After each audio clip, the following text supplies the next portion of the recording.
Hello everyone, my name is Akanksha Shukla and welcome to this YouTube channel. आज हम physics का ये लेक्चर नंबर 1 जो है स्टार्ट करने जा रहे हैं। इसमें हम सोर्सेस ऑफ एनर्जी जो है वो कवर करेंगे। ये इसका पार्ट 1 है। इसके बाद जो नेक्स्ट वीडियो आएगी इसमें हम पार्ट 2 कवर करेंगे। ये टॉपिक थोड़ा लंबा था, इस वजह से मैंने इसे 2 पार्ट्स में कन्वर्ट किया है। तो आइए स्टार्ट करते हैं। सबसे पहले देखिए एनर्जी के बारे में थोड़ा बहुत जनरल इन्फॉर्मेशन जो कि आपको पता होना चाहिए। ठीक है, energy is one of the major part of economic infrastructure being the basic input needed to sustain economic growth. जो एनर्जी होता है वो किसी भी कंट्री के इकोनॉमिक ग्रोथ के लिए काफ़ी इंपॉर्टेंट है। ठीक है, एनर्जी का काफ़ी इंपॉर्टेंट रोल है किसी भी कंट्री के ग्रोथ में। There is exist a strong relationship between economic development and energy consumption. Obvious सी बात है कि जहाँ जितने ज़्यादा एनर्जी का प्रोडक्शन होगा वहाँ पे उतना ज़्यादा डेवलपमेंट होगा। इस वजह से क्या है, दोनों के बीच डायरेक्टली रिलेशन है। The more developed a country higher is the per capita energy consumption and vice versa. ठीक है, जितना ज़्यादा वहाँ पे डेवलपमेंट होगा उतनी ज़्यादा वहाँ पे एनर्जी का कंजम्पशन भी होगा। Human civilisation relies on different types of energy, मतलब कि जो हमारा ह्यूमन सिविलाइजेशन है, मतलब मानव सभ्यता है, वो डिफरेंट टाइप्स की एनर्जी पर जो है डिपेंड है। ठीक है, सब डिफरेंट टाइप के एनर्जीज पर निर्भर करते हैं।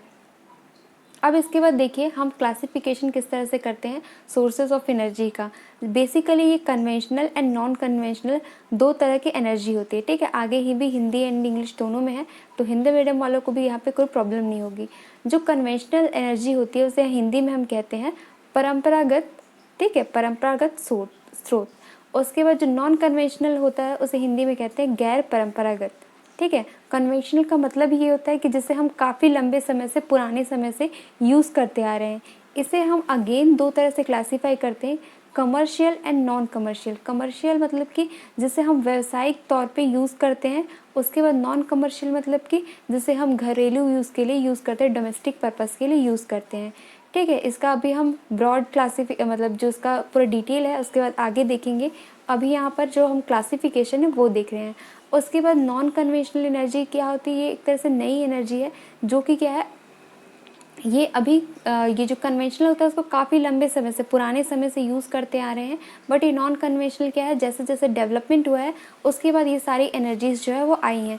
तो इसमें हमें solar energy, wind energy, tidal energy, bio energy and energy from urban waste, ये सारे जो है नॉन कन्वेंशनल एनर्जी मतलब कि गैर परंपरागत स्रोत के अंदर आते हैं। और कन्वेंशनल मतलब कि परंपरागत के अंदर क्या आते हैं, कोल, पेट्रोलियम, ये सारे जो काफ़ी पुराने समय से हम यूज़ करते आ रहे हैं, तो उन्हें हम कन्वेंशनल सोर्स ऑफ एनर्जी कहते हैं। ठीक है, तो इस तरह का यहाँ पर से क्वेश्चन किस तरह का आता है कि फॉर एग्जाम्पल इनमें से कौन सा है जो कि कन्वेंशनल एनर्जी नहीं है।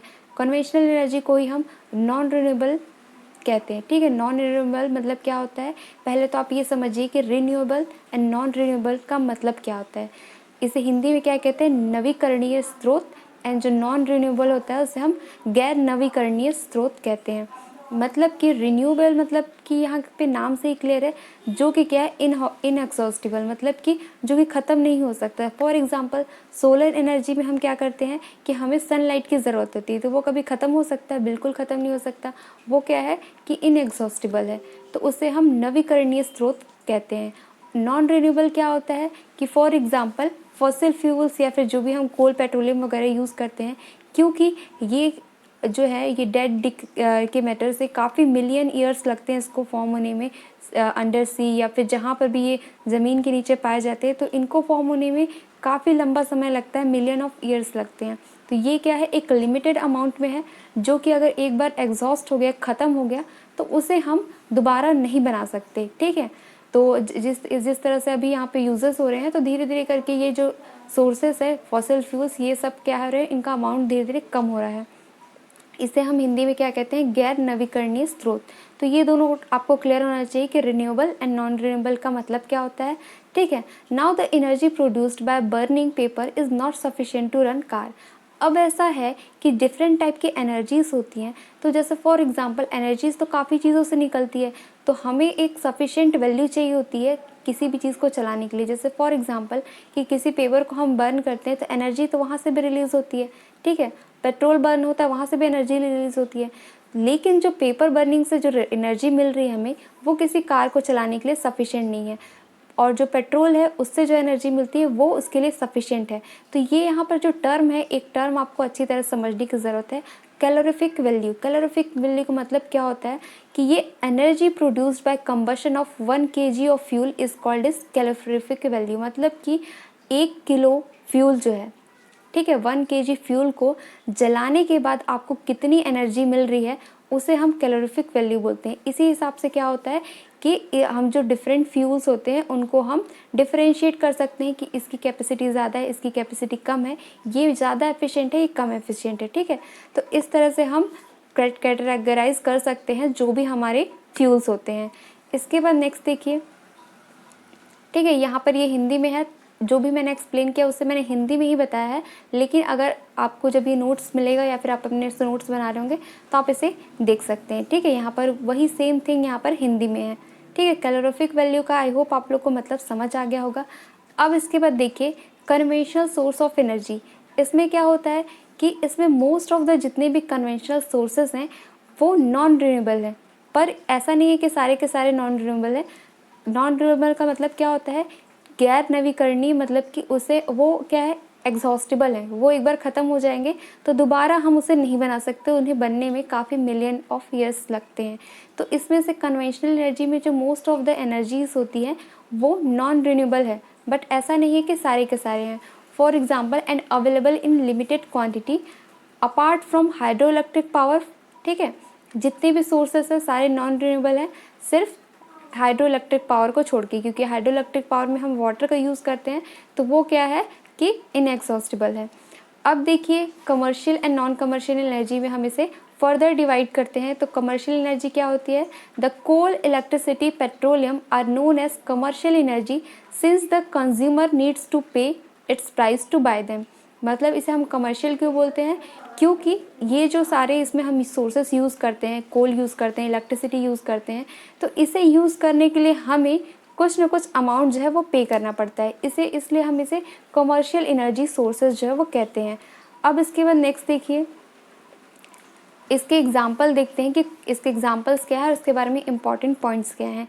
कोल जो होता है उसे वो हम कहाँ से मिलता है, वो हमें पेट्रोलियम, सबसे पहले देखिए petroleum also called crude oil is a fossil fuel like coal, natural gas. Petroleum was formed from the remains of ancient marine organism and plants, algae, bacteria. Coal is the most important source of energy. मतलब जो कोयला होता है वो कैसे बनता है कि जो काफ़ी जैसे वेजिटेबल हो गए या फिर जो भी ये डेड एंड डिकेइंग मैटर होते हैं, एल्गी हो गया, प्लांट्स हो गया, मरीन ऑर्गेनिज्म हो गया, तो ये सब क्या होते हैं कि ज़मीन के अंदर जाकर काफ़ी सालों तक इनमें रिएक्शंस होता है, ये दबे रहते हैं।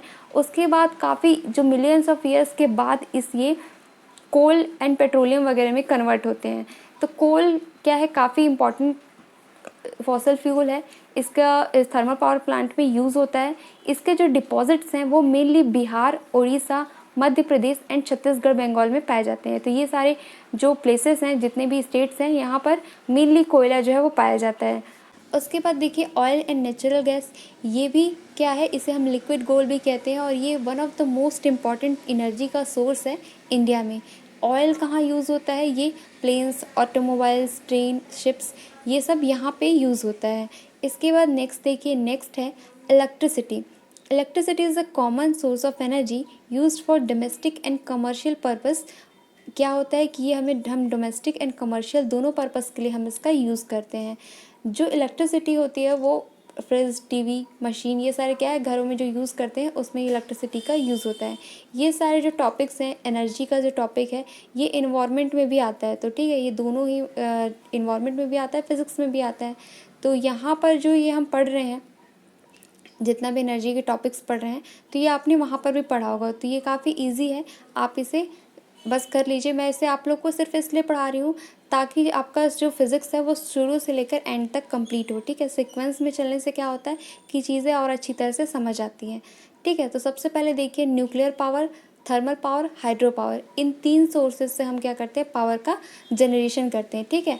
न्यूक्लियर पावर क्या होता है, जो न्यूक्लियर पावर होता है उसमें हम यूरेनियम का फ्यूल यूज़ करके, जैसे फॉर एग्जांपल फिज़िक्स में अभी आगे आएगा जब हम nuclear fission fusion nuclear reactor के बारे में पढ़ेंगे। तो न्यूक्लियर रिएक्टर से क्या होता है कि वहाँ पे स्टीम जनरेशन करवा के हम जो टरबाइन है वो घूमता है, उसके बाद पावर जनरेशन जो है वो होता है। तो न्यूक्लियर पावर इसके थ्रू भी क्या करते हैं हम, इलेक्ट्रिसिटी का यहाँ पे प्रोडक्शन होता है, पावर जनरेशन होता है। उसके बाद हाइड्रो इलेक्ट्रिक पावर में क्या होता है, जैसे आपने डैम्स वगैरह में देखा होगा कि वहाँ पे क्या होता है कि वहाँ पर भी जो पानी का सोर्स होता है, हाई हेड होता है, उसके प्रेशर से हम इलेक्ट्रिसिटी का जनरेशन करते हैं। थर्मल पावर प्लांट में किसका यूज़ होता है, यहाँ पर कोल का यूज़ होता है, ठीक है, कोयले का यहाँ पर यूज़ किया जाता है पावर जनरेशन के लिए। तो ये आपको याद रखना है कि thermal, hydro electric and nuclear power से हम क्या करते हैं, इलेक्ट्रिसिटी का प्रोडक्शन करते हैं, ठीक है। इसके बाद देखिए non commercial energy sources, that are freely available considered as non commercial energy sources. मतलब कि ऐसे एनर्जी सोर्सेज जिन्हें हमें लेने के लिए पे नहीं करना पड़ता, कोई पेमेंट नहीं करनी पड़ती, उसे हम नॉन कमर्शियल एनर्जी सोर्सेज कहते हैं। इसके भी एग्जांपल्स देखिए, स्ट्रॉ, ड्राई डंग, फायरवुड, ये सारे इसके एग्जांपल्स हैं, ठीक है। तो ये आपको ध्यान में रखना है। इस वीडियो में इतना ही, यहाँ पर हमने जहाँ तक कवर किया ये इसका पूरा पार्ट 1 है। इसके बाद जो नेक्स्ट वीडियो आप लोग को मिलेगी इसमें पार्ट 2, यानी कि इसमें एनर्जी का जितना बाकी रिमेनिंग टॉपिक है उसको हम कवर करेंगे, ठीक है। तो इस वीडियो में इतना ही। Thank you everyone. अगर आपको वीडियो अच्छा लगे तो आप इसे लाइक करें, शेयर करें और चैनल को सब्सक्राइब करें। मैं अब कोशिश करूँगी कि वीडियोज़ कंटिन्यू रहे, लेकिन वीडियोज़ को कंटिन्यू करने के पीछे भी एक कंडीशन है कि अगर फॉर एग्ज़ाम्पल जो मेरी वीडियोस रहेंगी, अगर उसमें 1000 व्यूज़ कंप्लीट होते हैं, ठीक है, 1000 व्यूज़ कंप्लीट होते हैं, तब जाके नेक्स्ट वीडियो जो है वो अपलोड होगी। तो आप लोग मेरी वीडियोस को जितना शेयर कर सकते हैं, अगर आप लोग को अच्छी लगती है तो आप लोग शेयर करिए। और अगर आप लोग के जो भी कमेंट्स हैं, इम्प्रूवमेंट है, आप लोग को वीडियो अच्छा लगता है या फिर आप लोग जो भी सजेशन मुझे देना चाहते हैं, आप लोग कमेंट सेक्शन में दे सकते हैं। तभी क्या होगा कि ये लेक्चर सीरीज़ कंटिन्यू चलेगी। अभी मैंने कल ही वीडियो डाला था कि मैं ने वीडियोस क्यों बनाना छोड़ा था। तो आई होप आप लोग को ये चीज़ें समझ आ गई होगी कि मैं रेगुलर वीडियोस क्यों नहीं बना रही हूँ। तो ये आप लोग पर डिपेंड करता है कि ये लेक्चर सीरीज़ कंटिन्यू रहेगी या नहीं रहेगी। सो इस वीडियो में इतना ही। Thank you everyone.